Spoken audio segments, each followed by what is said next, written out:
Amazon Handmade gives you two ways to ship your products. One leaves you in full control, and the other lets you skip the post office and the stress. I'm gonna break both of them down so you can ship smarter and not lose your mind. So let's start with FBM, or fulfilled by merchant. So we'll call that FBM from now on. And then the other option is Prime, and we've talked about Prime a little bit in previous videos, but we'll go kind of more in depth into the difference between FBM and FBA, which is Prime, or FBM, which is fulfilled by merchant. So fulfilled by merchant leaves you with the option that you're in most control over. So that means you ship your products just like you would on Etsy, and you set up your own shipping profiles, and everything comes directly from you when someone makes a purchase on Amazon. The other thing about FBM is that you handle all the customer service. So just like Etsy, there is a messaging system within Amazon, and they like for you to reply within 24 hours, just like they would on any other platform. So just something else to keep in mind. And when you put your shop on vacation mode, unlike Etsy where you can set up an auto response, Amazon doesn't really have a good way to set up an auto response. So even when I go on vacation, I still will occasionally log into the Seller Central and make sure I don't have any messages that come through. It will also email you when you get a message. So that way, if you get one, there's multiple ways to see that you have a message in the platform from a customer. Let's talk about some reasons that FBM might be right for your shop or for just some of your products. So right now I have a lot of my stuff in Prime, but there are some items that I leave in FBM. For whatever reason, they just don't sell as well, or they ebb and flow a little more than some of the other options. So there's sometimes that FBM may be more appropriate for some of the items in your shop. You can elect to put some of them in FBA and some in FBM, so you can have a mix. You're not required to put your whole shop in one or the other. FBM may be a good option if you're just getting started and you're not quite sure what you want to list or how you want to sell it, and you're still trying to kind of figure out the best way to list things on Amazon. So there's that option. There's also, I said, when you're listing one or two items, it may be that you're just trying to get a feel for the platform and you really don't want to send everything in to Amazon yet because you may not have the sales or the inventory to accommodate Prime. And maybe batching doesn't work for your products. So with Prime or FBA, you're gonna need to batch a bunch of products to send in so that they can go into the Amazon warehouse. I would recommend sending between 20 and 30 items just to get started the first time. Once you get those 20 to 30 items sent in, then Amazon will put them in the warehouse and kind of distribute them amongst like the East Coast, the Midwest, and the West Coast, and they can kind of start seeing how the products sell. Some items, depending on what they are, may fly off the shelf, and 30 may not be enough. This is also a good way for you to see how they sell and what you need to price at. You can do a lot of price shopping on Amazon without sending anything in, just checking out your competitors to see where they land and kind of getting a feel for the price range of your item. But this will give you a true way to understand how your item is going to sell, so you can get a better feel for how Prime works as well with just a small amount of items so that you don't lose anything in the process. Another reason you may want to keep FBM on some of your products is so you can control the packaging. So when you ship into Prime, there's certain things you're going to want to make sure you do so that you can warehouse your item basically in Amazon's warehouses and the fulfillment centers. This may be a reason why you don't want to send it in. Maybe your item needs to stay cold or doesn't need to get super hot. So that way you can kind of control your climate a little better. There may be other things like you want to throw in some freebies or add your own personal touch. I will say that customers don't expect that on Amazon, and that's not something they're really looking for. For the items that I ship with FBM, I do throw in some of my little freebie sheets, but I don't do that for FBA items just because I'm doing so many at a time. I just don't have time to put them in.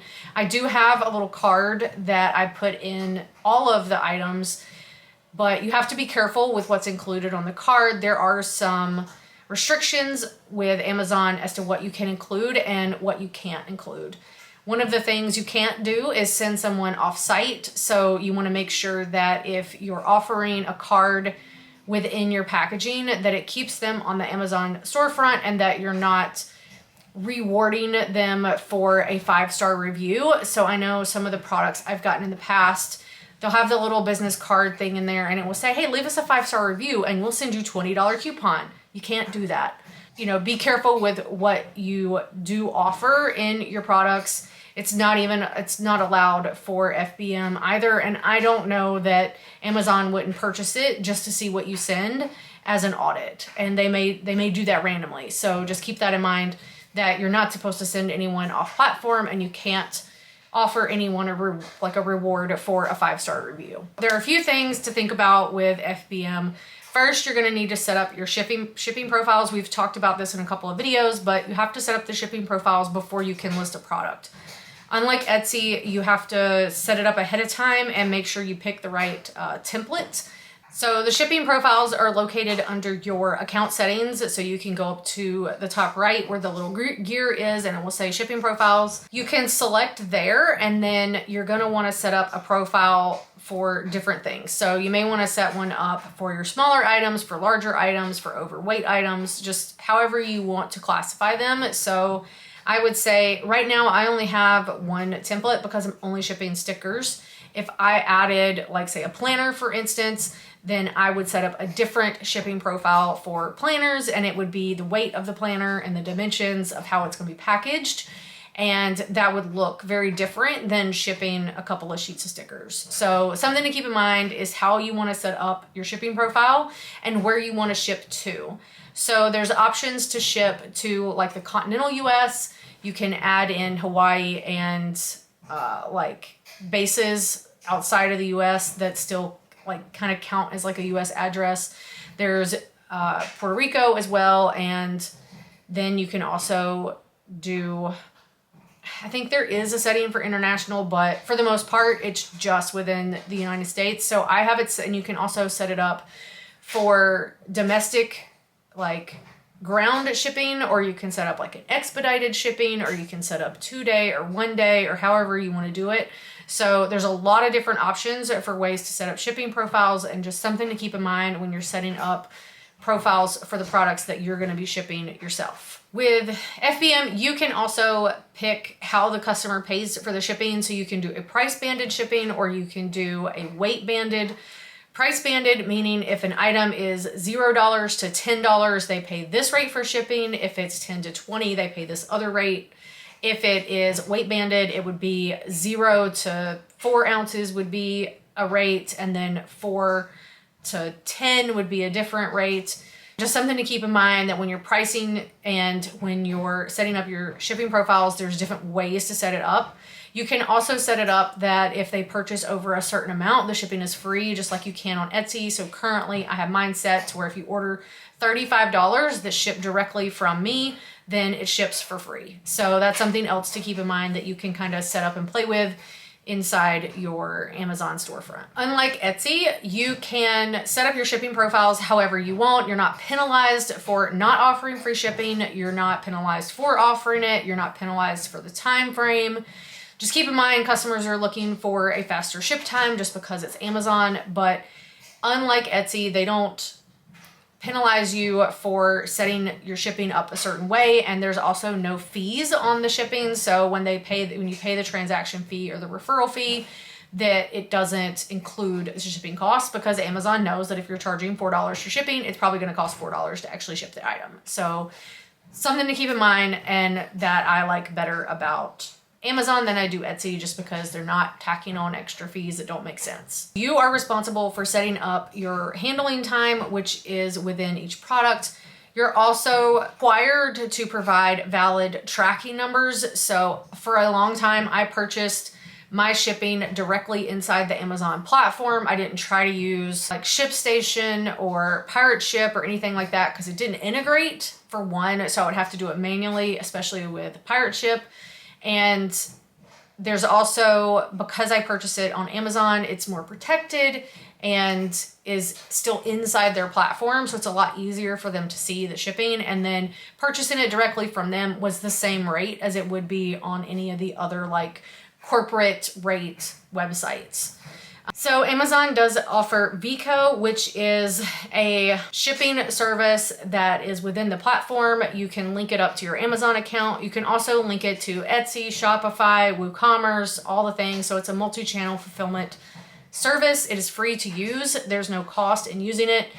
You set up a card just like you would on a pirate ship or ShipStation, and then once you purchase your labels, it charges you, and I think it does charge you like at the end of every day. So like with pirate ship, I could preload $50 into it and it would just take out of that balance.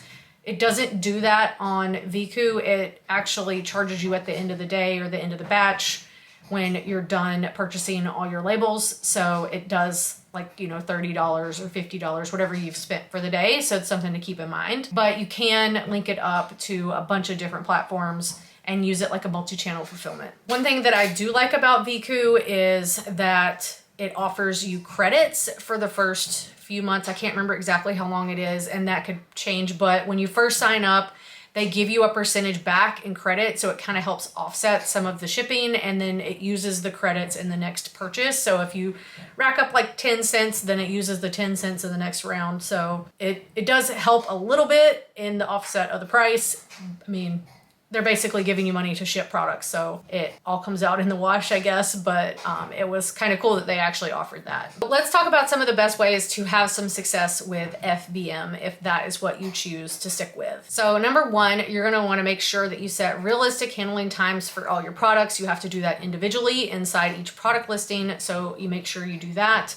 And you make sure that your shipping times are something that you can actually achieve. And you want to make sure that you ship on time and not fall behind, because then that affects your late orders and can affect your performance of your shop. And if you do that enough, then could get you shut down. Keep in mind that if you're doing FBM, you don't have to ship next day or 2 day. That's not a requirement on Amazon. So you can offer it if you feel like you can offer that, but you don't have to. Two, you can use shipping supplies that fit the best for your business. So if I decide that I want to use a small box as opposed to a rigid mailer, I can do that. I can change it up anytime I want. It's very easy to go into any of the settings within Amazon or Viku if you choose to use something like that, to go in and change the settings so that it matches what you're actually using for your shipping. And the third is to make sure your shipping profiles are set up before you actually list any of your products. I know that sounds like crazy that it's backwards, but it actually is good, because then once you create a product, say you create one of your listings for candles, then when you go to copy the listing, that template's already there and you don't have to change it again. If FBM is crazy and you just don't have time to get all the orders out and you fall behind because you're getting so many orders, then you should probably look into FBA. FBA is also known as Prime. But let's talk about Prime and what that could mean for your business. Basically, that means that you batch your products, you package everything up into the individual packaging, and you send it into Amazon and they warehouse it. And then they handle all the shipping and the customer service and everything for you. So it takes a lot of the legwork out of having to run to the post office or having to find different shipping for each item. If someone orders multiple items, they're gonna get multiple shipping packages, right? So there's no reason to try to bundle things together or anything like that. So that is a great way for you to save some time. And because Amazon handles all the customer service, if someone wants to return something, then it just gets sent back to the warehouse. If it is a customer damaged item or it can't be restocked into inventory, you can have it set up to where Amazon returns it back to you. If it's still in good condition, you can just repackage it again and send it right back into the warehouse. So it's an easy way to keep some of that stock kind of flowing in and out. And I always make sure that they send it back to me, because the other option is for them to destroy it. There's a lot of times that I will get a return that was something sent back to inventory. They count it damaged if the packaging is damaged. So because I use the rigid mailers and you have to peel the strip off to open the envelope, then that damages the package and they call it damaged. It may not actually hurt the actual stickers, so I can take out the sticker sheets, I inspect them, make sure they're all good to go and that no one's pulled anything off or anything like that, and then I can repackage them and send them right back in. Something to keep in mind is you want to make sure that they send them back to you and not just destroy them. Let's talk a little bit about how FBA works. So you package everything individually, you ship it into Amazon, they put it in the fulfillment centers. Typically they'll, like right now, the last time I shipped, everything went to one place. And then once it gets there, they receive it and then they check everything in and make sure that all the items that you said you were sending are actually there. It's like a double check. And then they will split those up and send them to different fulfillment centers. And while this is happening, you can see all this inside Seller Central. So you'll see when your box comes in and you can see that they received all the items. If they're one sheet off or two sheets off or whatever, like it will show up that it says like, you know, they're expecting to receive 100, but they received 99. And then they will let you know that there was one missing and you could have just miscounted. If it's one or two, then I don't question it too much. But I did have a time where they said that I missed sending them like 50 items. And I'm like, no, I did not miscount that bad. So then there's ways to go back and say, no, I didn't miscount and I sent in all these items. So that's something we can get into a little bit more in depth in the course about how you would go in and recoup some of that cost and like fix the missing items that they said they were missing. There's a couple of ways you can ship into Amazon. You can ship directly to the fulfillment centers, and that's the send to Amazon like workflow. And that sends it into the fulfillment centers. They split it up and it goes directly out to the customers. There's another option called AWD. It's Amazon Warehousing and Distribution. So this will allow you to case pack, or you know how you buy like wholesale, someone may buy like a box of 4 candles and that's one case. So you can case pack items and then you can send it to the warehouse, and then as the fulfillment centers need restock, they pull from the warehouse as opposed to you sending it directly into the fulfillment center. There are fees, like storage fees for using the warehouse, but the faster the stuff moves, the less you have to pay. This is something I've been looking into, and it's a little bit harder to do because the last time I looked at it was right around the holidays, and you needed to be able to do like a large truckload or partial truckload, and I couldn't even fill a whole pallet. So it's something I'm gonna continue to look into, and I think there is a way to do like our standard like UPS shipment type thing, but until I can figure that out, that's just not an option. And it is a little bit cheaper to use AWD. So if you have larger items and you could easily fill, you know, a partial truckload or a few pallets, then it would be very good if you could do it that way as opposed to just sending it directly into the fulfillment centers. One thing you'll need to do when you're packaging everything to send it into FBA is print out the labels that go on each individual item. Amazon has barcodes, and that's how they keep up with all the items within the warehouse. Here's one of my barcodes, for instance. So as you can see, there is the barcode and it gives it a SKU number and it has the item description. And what I did is bought a Dymo 450 XL, which prints these like address label size. If you can get a 450, I would say get one. Dymo has recently updated to a 550, and you can't use like, from what I understand, you can't use an off-brand label. It has to be Dymo labels, and the Dymo labels are obviously more expensive. I would get any kind of like thermal printer that will print these because they need to be waterproof.